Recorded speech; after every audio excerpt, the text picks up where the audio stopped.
Selamat sore semuanya, apa kabar? Baik, oke. Ketemu lagi nih, ada Pak John, ada Pak Sam, ada Mas Babagis, macam-macam. Dan teman-teman dari Undip ya kayaknya ya. Oke. Semangat dulu, kita selamat buat kita semua. Kita punya presiden baru sekarang, oke? Alright.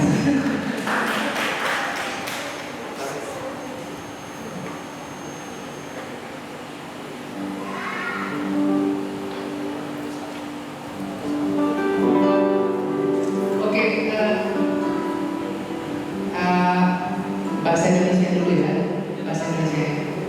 Oke, saya ketemu dia minggu lalu ada Toraja Festival. Kemudian ada pemain gitar, kaminya pemain piano. Jadi kita ditemuin untuk main bareng sama-sama. Kemudian then we found it's quite interesting to play together, right? Terus saya kontak Pak Peter, gimana kalau kita bikin workshop di sini? Jadi ketemunya baru minggu lalu, terus latihannya juga cuma ngobrol aja, ya. Tapi that's the great thing about music. Dia mau meluangkan waktu untuk datang ke sini.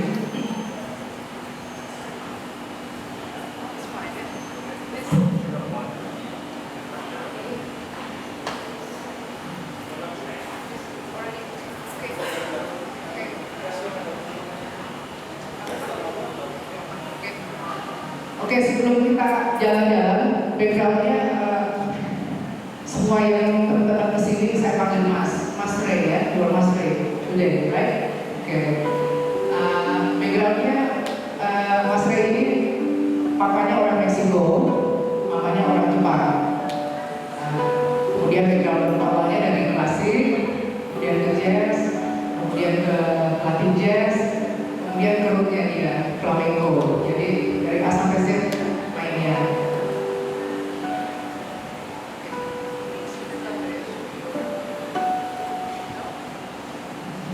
Sebelum kita ngobrol-ngobrol sama Mas Ray, kita bawakan satu lagu dulu ya. Nyanyi boleh?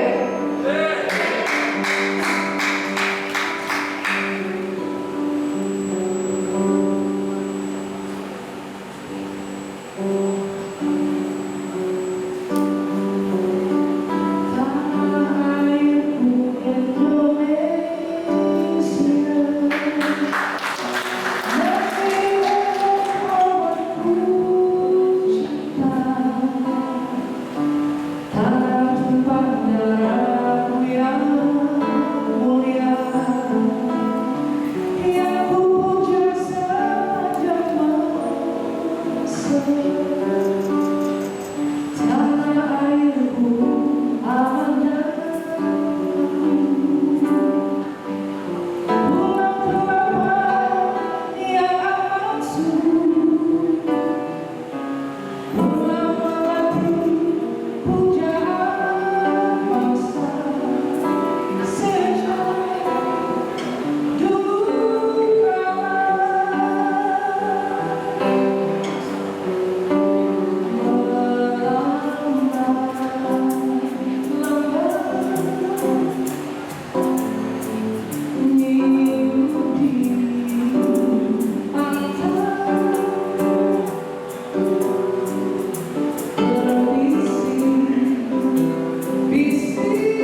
Cek. Oke, sebentar ya.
From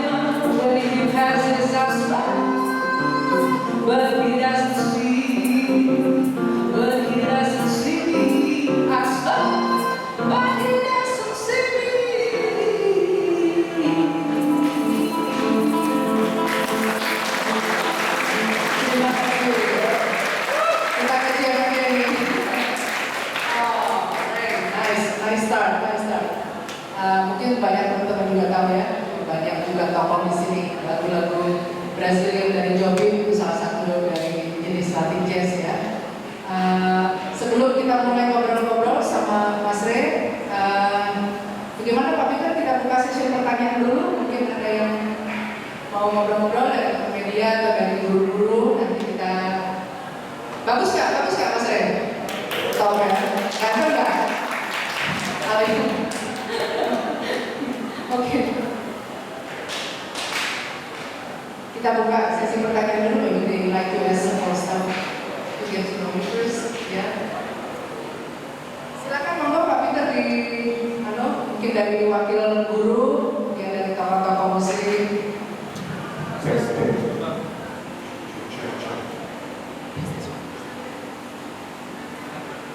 Okay, good evening, everybody.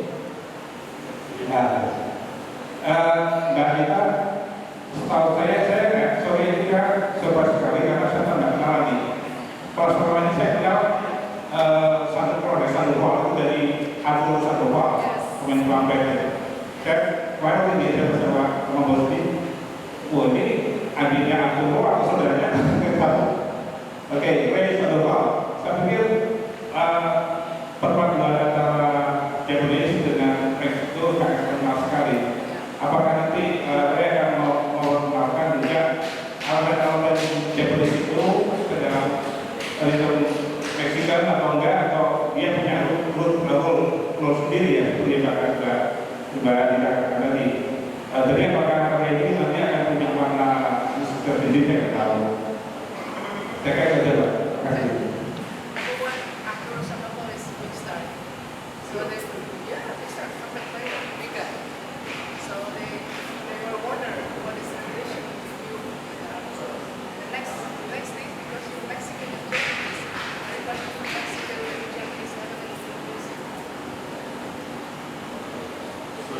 First question, Arturo Sandoval, he's a great musician,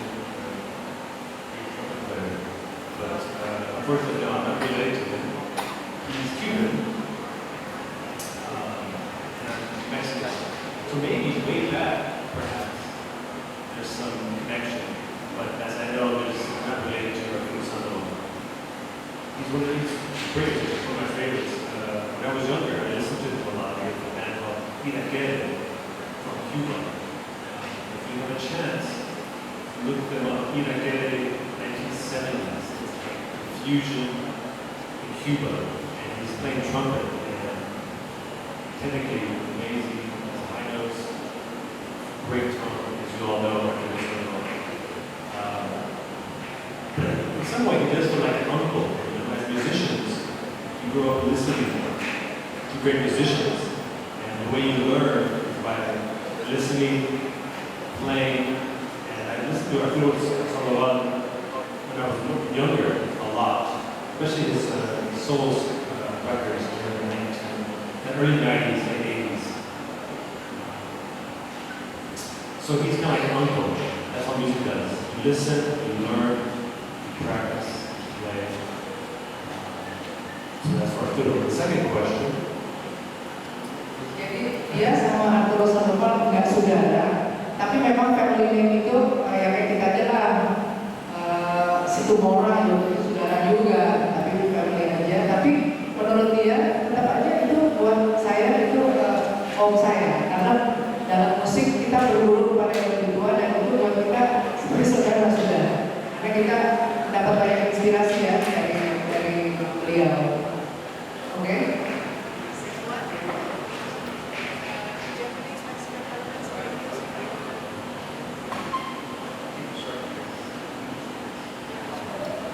Japanese Mexican elements. I tend to not take obvious elements in my background, Mexican and Japanese. There's a lot of Latin American influence, folk music in my music. There's a lot of Japanese feeling, I think, in my compositions.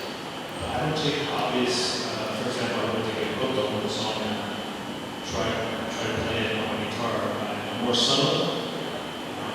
I lived, unfortunately, lived in Japan for 2 years.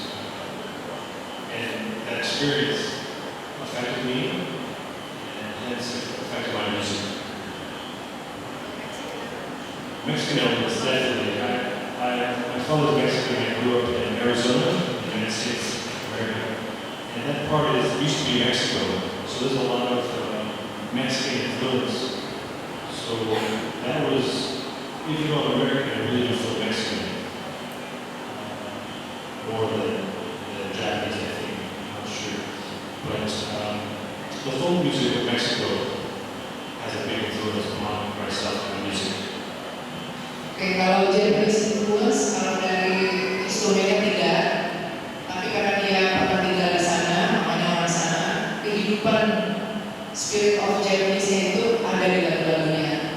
Tapi dia tidak ambil misalnya foto apa yang menjadi ciri khas Jepang ke dalam musik dia. Tetapi untuk musik-musik Meksiko itu besar influence-nya ke musik dia. Akan dia bawakan nanti secara solo. Terus dalam musik Meksiko banyak luar negeri juga, beberapa Spanyol juga karena itu rusnya hampir sama ya, flamenco juga kurang lebih begitu. Jadi ada yang diambil memang ritmenya, memang ini ada juga yang diambil spiritnya aja, Asian spirit.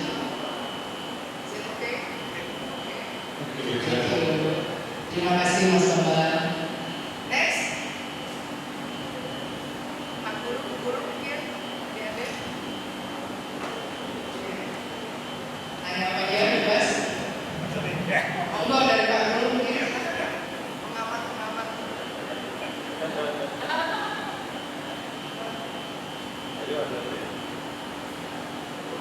Dua tadi untuk ada yang bertanya. Great. You will ask something, ya?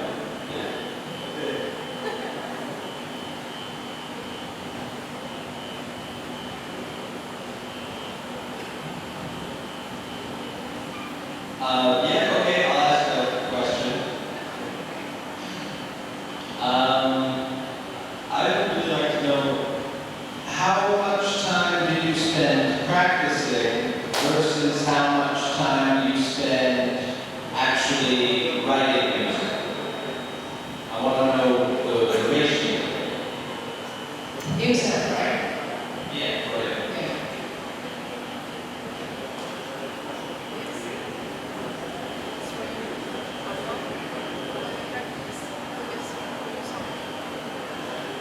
You want to translate that in English so they understand the question? Translate the question so they understand the question. Oke, pertanyaannya berapa lama latihannya dan berapa lama menulis lagunya? Karena dia juga kompos lagu-lagu sendiri. It's a good question.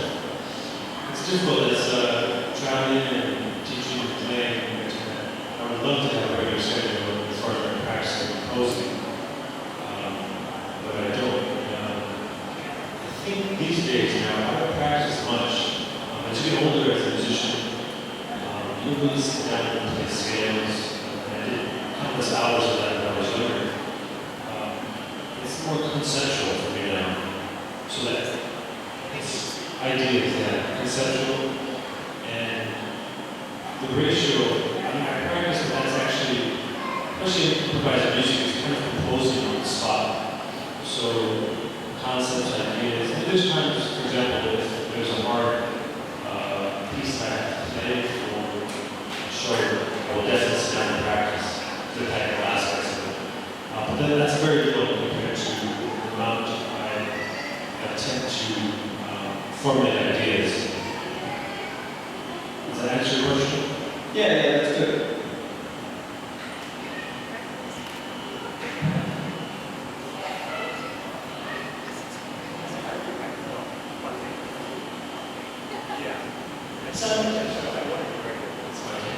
Oke, jadi biasanya dia kalau kompos seperti orang-orang lain juga dapat ide langsung tulis seperti misalnya gitu.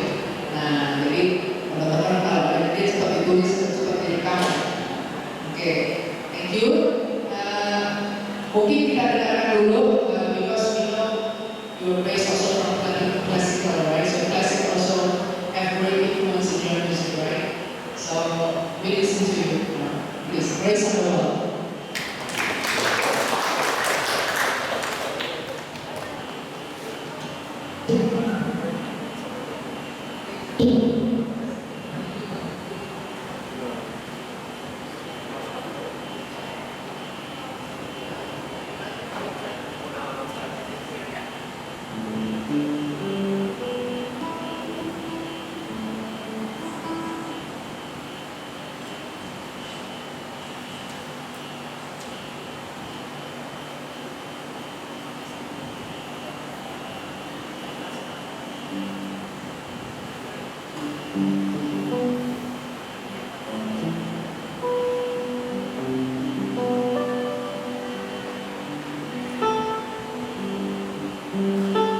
Thank you very much.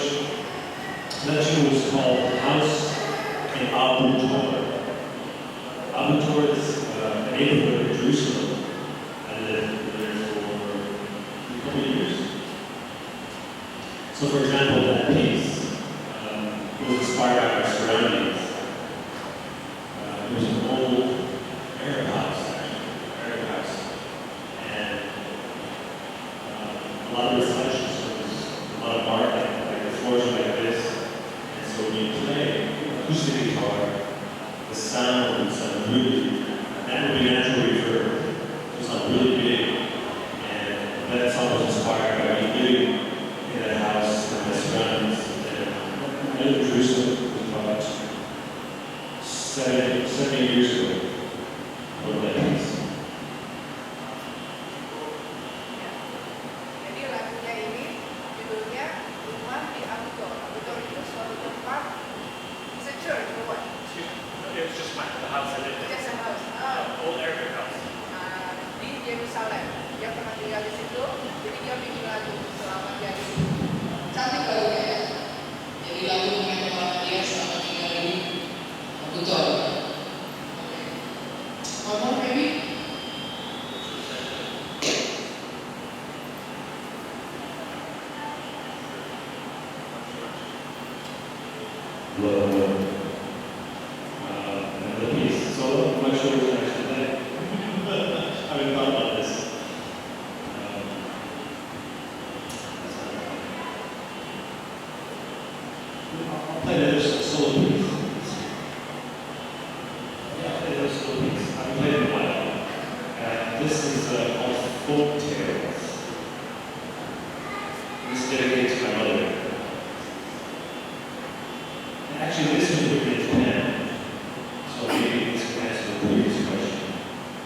best Japanese folk song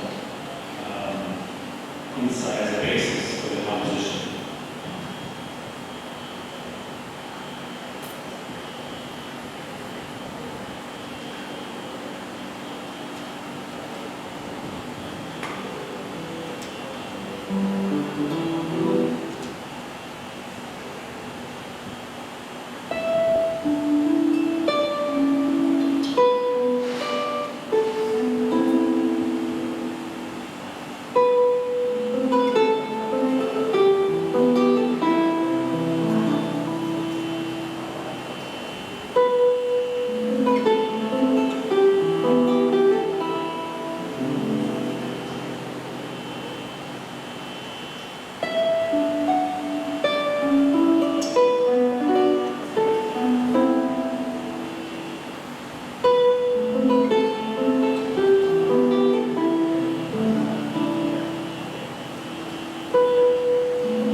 Great. Thank you very much. So here we have senior guitar music teacher, Amir. Amir, bisa kasih komentar or something? Sudah ada di bola.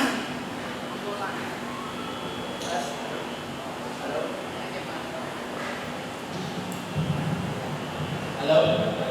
Mr. Ray Sadoman, saya mewakili murid yang khusus musik di sekolah Psikologi. Saya mau tanya, usia berapa Anda mendalami gitar klasik? Ya. Terus yang dari Anda latihan itu berapa lama? Ya. Yang kedua, di Jepang itu ada beberapa kelas gitaris klasik itu yang terkenal di YouTube itu ya banyak, tapi yang setahu saya banyak Yamashita sama Kaori Moraji itu klasik kita di Jepang. Nah, itu sejauh itu apakah dia yang mendalami klasik saja atau mendalami jazz? Maksudnya mereka atau Pak Ray? Iya. Mereka. Kaori Moraji sama Yamashita. You know them? Yamashita and Kaori? Yes. Ya. Oke. Ya. Ada lagi Ya, pertanyaan? bisa tersingkat pertanyaan sederhana. Saya mewakili untuk murid-murid. Okay. So there are classical teachers, right? Are they also learning other genres like bass, other genres?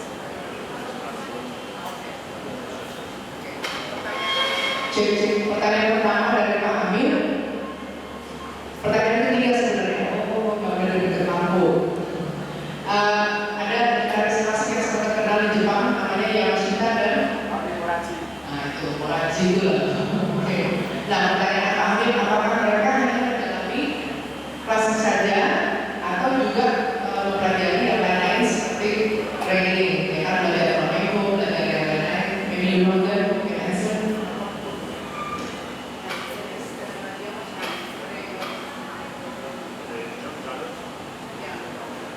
She's very fortunate to meet him and his family.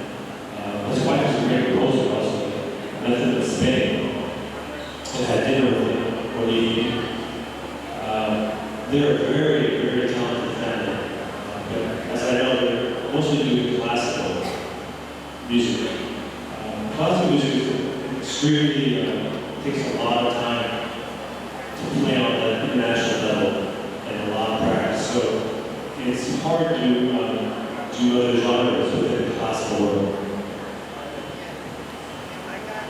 Kalau according Ray, kebetulan dia kenal dua gitaris itu, mereka hanya stick pada klasik memang. Karena untuk bisa fully klasik memerlukan fokus dan latihan khusus. Jadi mereka memang hanya berada di lingkungan itu. Kemudian ada question is, Nanti berapa lama latihan dan berapa ya? Iya. Usia berapa? yeah, what age you start practice the guitar training, and then normally when you study how long the exercise practice, and then I come from a family, an amateur musical family. My father and brother all play guitar, but I only play drums. So at age 8, I started playing drums. And then, 13 or 14, I switched to guitar. And I played that, I would say, 6 to 7 hours a day. For, obsessed. Very obsessed. And to play like that for so much that I had tendinitis in my hands. And I played like that for weeks, 7 years. And I had tendinitis, and it took away for 3 months.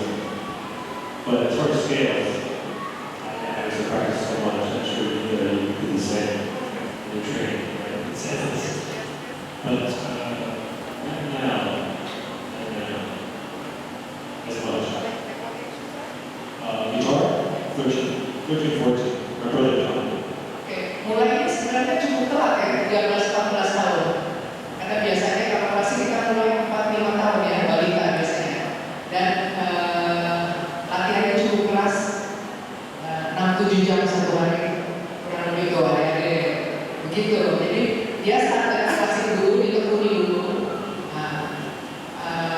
praktis dengan rajin. Kemudian sekarang sudah dewasa, lebih banyak compose, jadi lebih banyak ide, duduk ide gitu ya. Sudah terjawab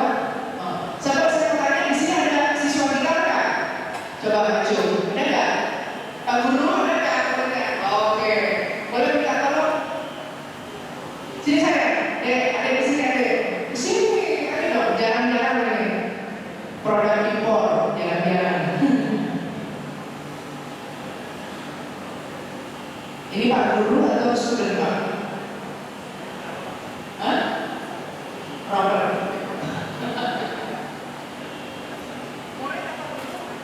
This is one student, guitar student. Hello. I will introduce myself. My name is Jim. I'm from guitar class, and he is that scared my master, Mr. Reddy. Are you able to give me some example how to play jazz? I mean, what's the scale I have to use? Medium, solid, prayer or prayer to play jazz. Thank you.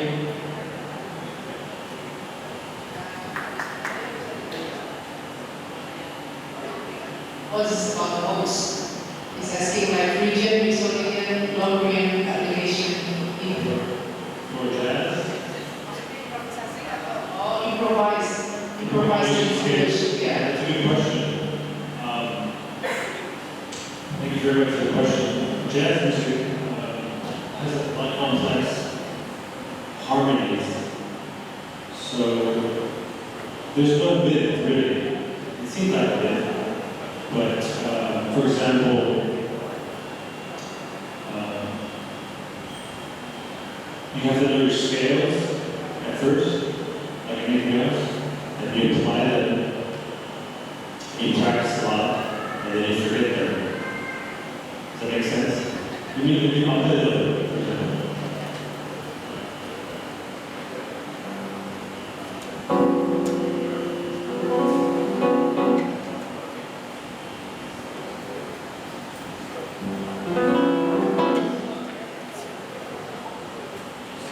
So scales, the many scale, let's say a C major scale, right?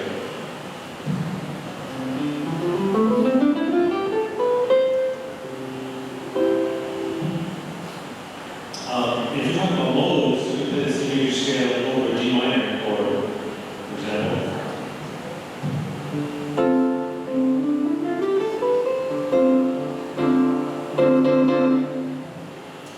So that's Dorian mode.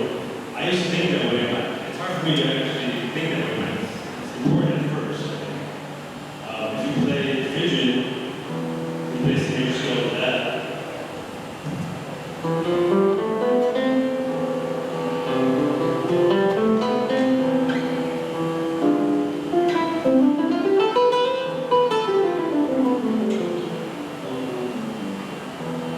It sounds like Spanish. It's still C major scale, but it sounds very Spanish. One of my favorite modes is Lydian.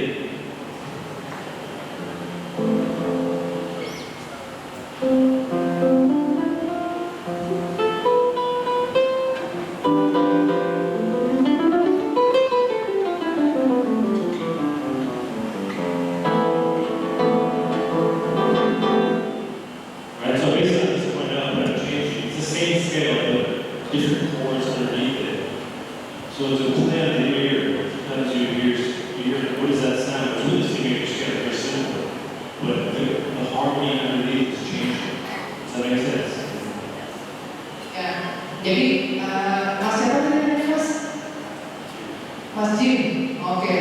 Jadi dia kasih contoh kalau lewat Ionian begini, kalau lewat Phrygian begini, lewat Lydian, dia kasih contoh dari jalan ke chord. Tapi kalau masalah harmonisasi ya sebenarnya kita punya beberapa tools kan. Kita bisa main dalam bentuk notes, kita bisa main broken chord, bisa do re mi fa sol la si la sama re do, bisa do mi re do bisa fa sol si la si sol fa sol mi la re mi do, bisa tiga do mi sol la fa re mi sol si la fa sol si re mi do, bisa empat do mi sol si la fa re mi sol si re mi do la. Jadi kalau cara menangnya bisa macam-macam, bisa sendiri, bisa broken dua, bisa teriak tiga, bisa second chord empat. Contohnya like Phrygian is very Spanish like, right? Jadi kayak Phrygian itu banyak banget dipakai untuk lagu-lagu Spanyol. Maybe I think so. Mau dicontohkan dalam bentuk apa? Masjid. Masjid. Mau dicontohkannya di pos apa?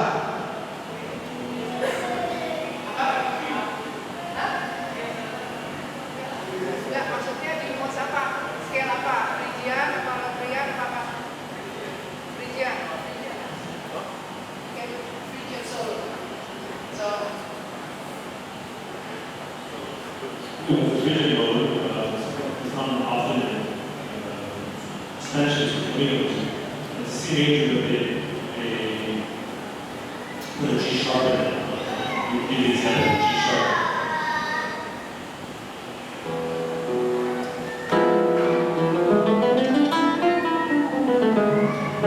Demikian ya. Sih.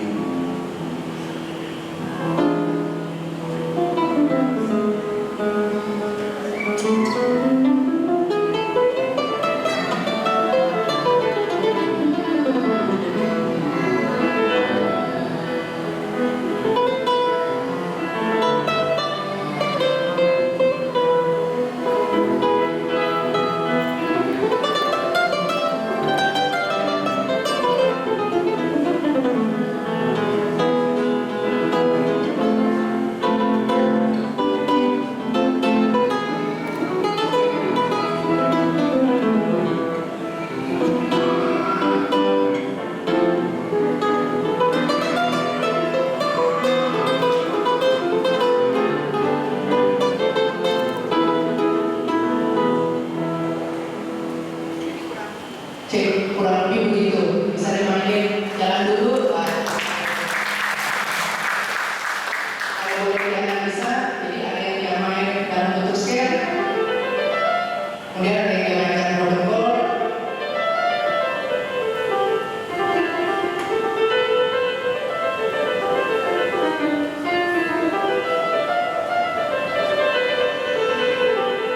Nah ini dia, sangat Spanish ya. Perlu mau lain apa cukup? Apa? Yang kencang deh. Satu lagi, contoh apa? Durian. Durian, minor, ya. Dorian's great. Right? Dorian's cool. Easy. Durian is my favorite. Really.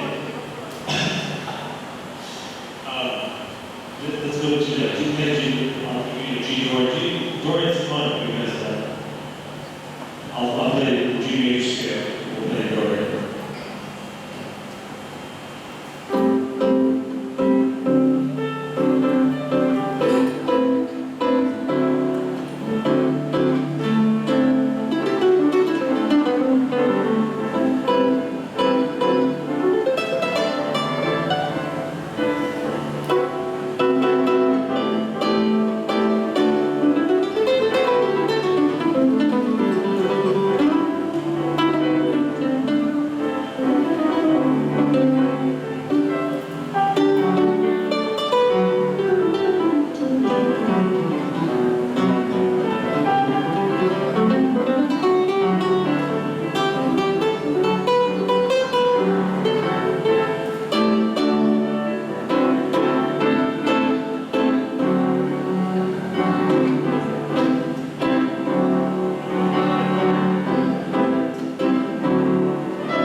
Mas, saya mau